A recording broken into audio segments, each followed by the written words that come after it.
The Western world is showing that it stands with Ukraine, but standing strong comes with a cost. Last week, the G7 nations decided that the imports of Russian oil would be capped at $60 a barrel, aiming to reduce money and influence on the war in Ukraine. Ukrainian President Zelensky has called it weak, saying it will have no impact on the Russian economy, but one thing is for certain, it is having an effect on the global economy. Since the announcement on Monday, the price of Brent crude oil has gone up by 2% due to uncertainty in the markets about the future oil supply. At the same time, OPEC announced that it will continue reducing its oil outputs. All of this coming as winter approaches, where people will be using more fuel, costing more money in an already tough economy. So, is it worth it? Will the price caps make a difference to Russia, or is the West just cutting off its nose to spite Putin's face? Will the heightened cost of living lead to calls from the public to slow down its support of Ukraine? Is there a way out of the energy crisis? So let's get to it. Is there a way out of the energy crisis? As always, we begin with this quick fire round of 30 seconds each to lay out your initial stance on the matter, and we'll pick up the conversation right after. So Dr. Alex Coman, please take the lead. Well, what we see is a very strong phenomenon of impotence on the Western side. Nobody on the West is willing to sacrifice even a paper cut for the Ukraine. This means that they are still going to buy and maintain their dependence on Russian oil. You do not see nuclear oil. You do not see initiatives of bringing in North African oil into Europe. Nothing innovative has happened ever since Putin started dragging the noses in the oil. He's enjoying himself so much, humiliating Europe. It's incredible. Enjoying himself, that's an understatement, perhaps. Dr. Gina Cohen, please, your 30 seconds are on. Well, the EU decided, in fact, to not continue to buy Russian oil, except for a few exemptions. Hungary, Slovakia, the Czech Republic, and Bulgaria are allowed to continue. But indeed, there is suffering on both sides. The Europeans have spent already 700 billion euros on trying to mitigate the hardship to their own citizens. So the question is, are the citizens going to be paying more money? Yes, much more in UK, less in Europe, or are governments going to subsidize the cost? Well, we will dive further into those questions in a split second. Last but not least, Dr. Santo, your take, please. Well, I mean, I think that we are in a difficult winter, and I think that there's no fast solutions, unfortunately. We can't forget that a couple of years ago, we had briefly, at the height of the shutdown in the United States, negative oil future prices. So the economy recovered very, very fast. And oil companies have been fearful to make major investments because they don't know what the situation will look like in 20 years. And some investments are very long-term investments in oil and gas. And in this respect, and please, let's feel free to interact from this point onwards. I do want to echo what we've just heard from Dr. Santo and also what Dr. Coman mentioned earlier. Is Russia just an excuse for poor long-term planning on behalf of Europe? Absolutely. Please. Absolutely. The first mistake happened after the Fukushima catastrophe in Japan, when Germany decided to abandon nuclear energy altogether. Big, big, big mistake, because nuclear is green, and that was devastating. Then we haven't seen any initiatives right now. I mean, real time, this is called crisis management. So when you see that Putin is really enjoying himself incredibly, humiliating Europe, forcing them to pay in rubles or whatever he fancies every day, you do not see Europe coming up with an initiative. There was this fantastic initiative for Egyptian and Israeli oil to flow to Europe through Greece. Not much has happened with that. There were initiatives for green energy, solar energy. Not much has happened of that. So I really think that Europe is really, it's a combination of a very determined, very willing to pay very high price, and that's Russia. The Russians are willing to pay very high quality of life prices, And Europe is so pampered, so fluffy, that it's completely useless. Dr. Zanto, you wanted, yeah. Well, The I initiative. mean, Sorry. Nuclear is very important. It is no carbon emissions. It's actually very safe.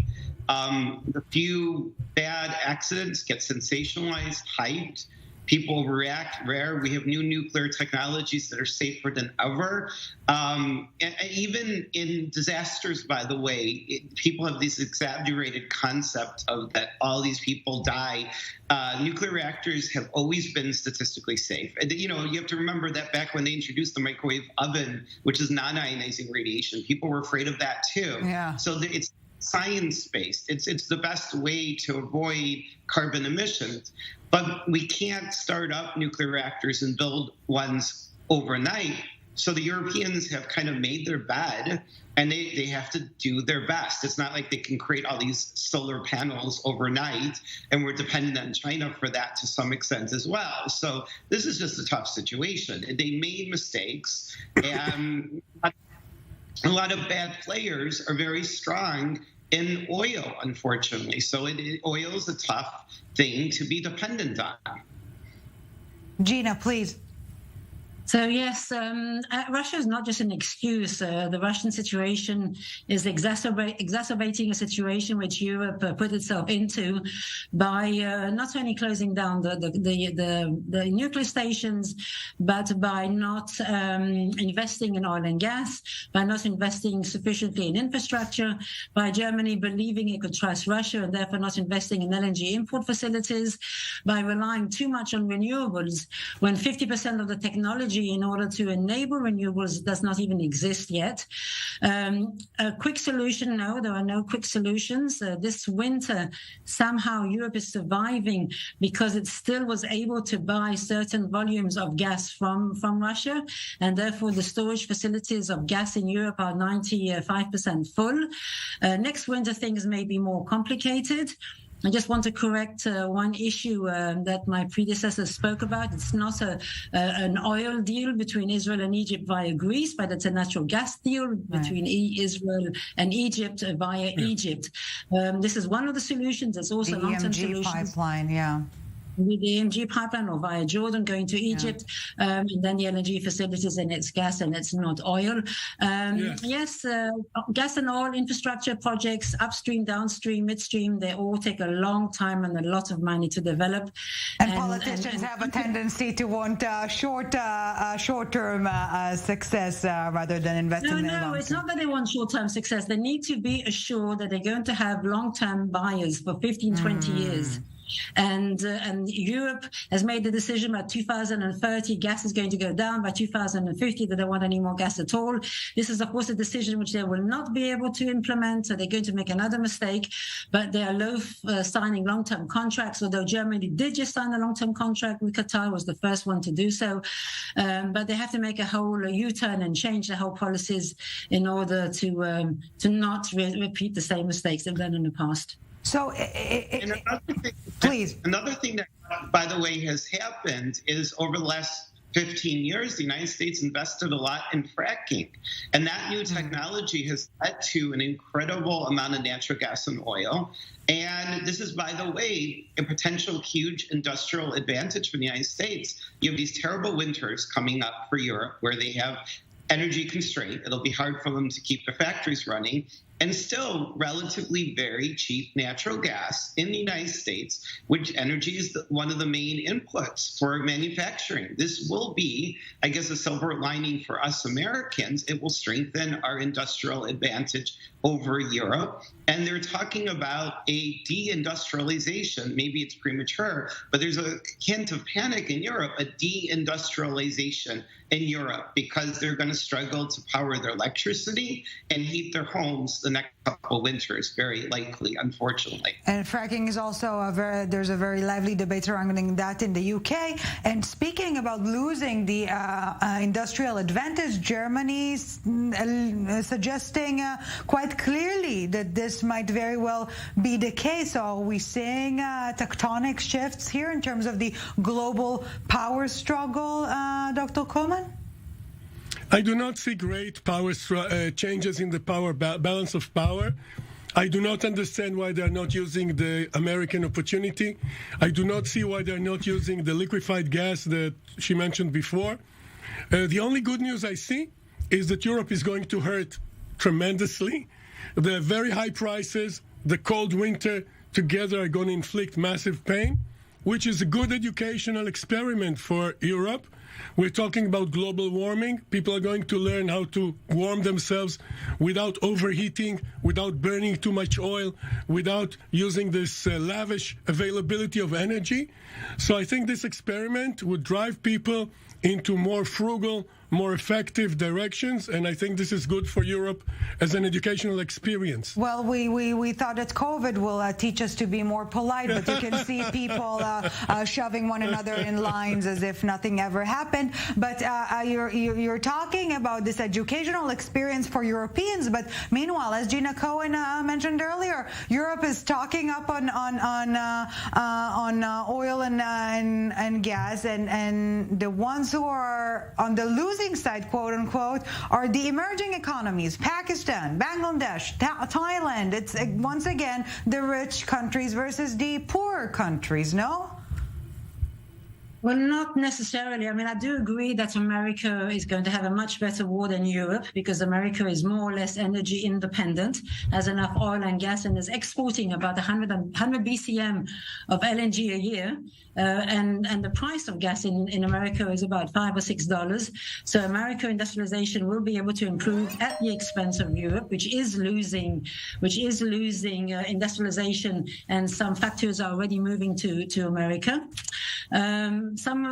Pakistan indeed was unable to buy LNG, so they are losing out. But countries like China, India are benefiting in some way, because they are able to buy cheaper euros from Russia at about $40, $45. So they are benefiting somewhat. So the balance of power between Brazil, China, India is going to shift. Europe is going to lose out. America is going to probably do quite well. Why Europe is not buying LNG? As I said before, it takes a long time. They are buying more LNG, but there's a lack of export infrastructure from America. There's only 6 facilities online. It's going to take years for more to come online. There's a lack of interconnection between France and Germany and other countries in order to bring the gas from one country to another.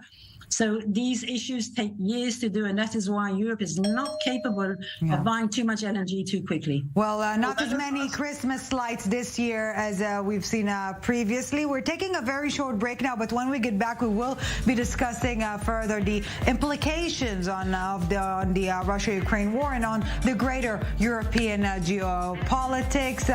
Quick break, and we're back with more. Welcome back to the summit. Still with us, Gina Cohen, Dr. Alex Coleman, and Dr. Michael Santo. Thank you so very much for staying with us. We're also staying on topic, but before we dive back into the conversation, let's take a quick listen to what the Russian and Ukrainian leaders had to say on the energy crisis. If prices on oil from Russia or other countries are limited and artificial price caps are introduced, it will inevitably worsen the investment climate in global energy sector, and then will lead to the global shortage of energy resources, and their costs will increase. And this, I repeat, will hit the poorest states. The logic is obvious. If the price limit for Russian oil is $60 instead of, for example, $30, which was voiced in particular by Poland and the Baltic states, then the Russian budgets will receive around $100 billion per year. This money will not only go to the war, and not only to Russia's further sponsoring of other different terrorist regimes and organizations, but this money will also go towards further destabilization of precisely those countries who are now trying to avoid serious decisions.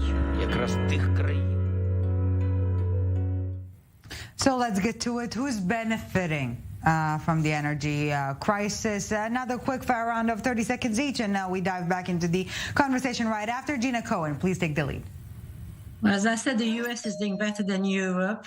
Big exporters of oil, such as Saudi Arabia, are doing okay. Countries who can buy oil cheaper, like China and India. India is buying from Russia 900,000 barrels a day compared to 40,000 before the war. Some of the gas companies, especially the European ones, who are off-taking the LNG from America and sending it to Europe, are doing quite well. Israel is doing well because we have cheap indigenous gas. Well, that's quite an interesting mix here in that list. Dr. Michael Sandro, your take? I completely agree, but I have to also say that Russia, unfortunately, is doing too well because Putin believes wins by not losing and by being able to stand up against the United States and Europe. And I would just watch out for further attacks against energy. For example, God forbid, meltdown at a nuclear reactor in Ukraine to scare us from doing what we need to do, which is to build new nuclear reactors, and possibly attacks on energy infrastructure. And there was an attack against an electric substation in the United States, and these are things to watch an eye for. It could be domestic terror, but who knows? Right. Dr. Alex Coleman, your thoughts? Well, I agree with what people said, but I believe that there is lack of political initiative, in the sense of Europe has not been able to influence Saudi Arabia to increase its production or reduce its prices. It has been completely ineffective with Libyan gas. There's a pipeline going from Libya to Italy. This pipeline could be doubled. That's what the Libyans used to say. It could be doubled within 4 to 6 months. Nothing has happened. You haven't seen the Europeans really struggle on that dimension. You haven't seen the European try to buy gas that is aimed at the Far East, etc. So no initiative at all. So they're staying quite passive, interestingly enough. Yeah. And let's please feel free to interact from this point onward. So just to try and recap the impact on the Russia-Ukraine standoff, Russia-West standoff, if I may correct myself. Is it who's going to blink first type of a situation now with Putin's limited success in draining Europe from gas and the Western countermeasures vis-a-vis Russia not making much difference? This government, I think that we all realize now that this Russian government doesn't want to surrender, and they are going to continue to escalate in all kinds of nasty ways. But let's remind our viewers what LNG is, liquefied natural gas. It's like minus 200 degrees Fahrenheit or minus 200. One of the other panelists might remember, it is very cold. So it is very difficult to ship these things. You need very expensive ports. You need specialized ships. There is a limited number, and definitely not something you can build in a few months, unless maybe it's a complete emergency, but probably not. It takes years to build these things, if not decades. That's the biggest constraint on the Europeans and the United States. We could export it, but we need the terminals. And also you need to know and remember these terminals are dangerous. It requires sending a lot of natural gas through ports, and God forbid the port detonates. It's not a pure explosive, but it can create an explosion. Well, we see natural gas explosions in houses and in stores and buildings all the time, and they're catastrophic. They look like bombs. So this is not very hard, this depending on LNG, to suddenly substitute pipelines from Russia that were built, some of them in the 70s and 80s. Dr. Coleman. Well, the Egyptians do have liquefying resources, and they're not used to the fullest. So what you do in times of crisis, when you have a bottleneck, the way we have, which is a catastrophic bottleneck, you try to find sources to leverage it. So if you can get some Egyptian liquefied oil, so be it. If it's scary, it's tough. Be scared, but be power scared, through. Yeah. But you can either freeze or be scared. That's basically the options. And Gina Cohen, you've mentioned earlier the rising cost of living. Are we going to see a reversed impact in the sense that as prices go up, citizens will call on their governments, to slow down the support for Ukraine a bit and take care of their own people? Or let me paraphrase my question. Will it all trigger this kind of policy of each for his own? It's difficult to know if the countries are going to remain in a kind of solidarity between them or even within countries themselves. I've heard of problems between northern Germany and southern Germany. As long as the governments are subsidizing and the pain is not too hard on the citizens, then the people will continue maybe to support the war effort, but only to a certain extent. Finding solutions is very difficult. it's not possible to send at this moment, for instance, more LNG via Egypt. Egypt has its own gas fields which are depleting. The capacity between Israel and Egypt, the infrastructure is limited for now at 5 or 6 BCM a year. So there are no short-term solutions. So it's going to be hard for the citizens. The governments are helping. The French government is helping. The German government is helping. Other governments are angry at France and at Germany for helping their own citizens, which is putting cracks in the solidarity between the countries. When I go to Europe, and I go there often, if you talk to the taxi drivers of the bakeries, they are the first who are going to give in because they are very angry at the situation they are suffering from. Dr. Santo, is that your impression too, that the energy crisis is bringing the world further apart rather than closer? I mean, I agree with every point that she just made, but I think that it's a little bit of a split issue because I think the Germans are close enough to Russia that they feel like if Russia, God forbid, wins in Ukraine, obviously they're badly losing, they move on to Lithuania and Poland and then Germany. So I think that Germany is close enough, they feel threatened. And when you have Russian television talking about horrifically vaporizing London, think about this from even an Israeli standpoint, how Israel would feel. I think that the Russians have managed to unify the Europeans to a great extent. I agree completely about the pain and the splits, and then subsidies from wealthier countries cause resentment in southern countries. I agree. But I do believe that Europe is in fact threatened, and they feel it. So that's why Europe is taking, and the United States as well, but especially Europe, such a steep economic price here.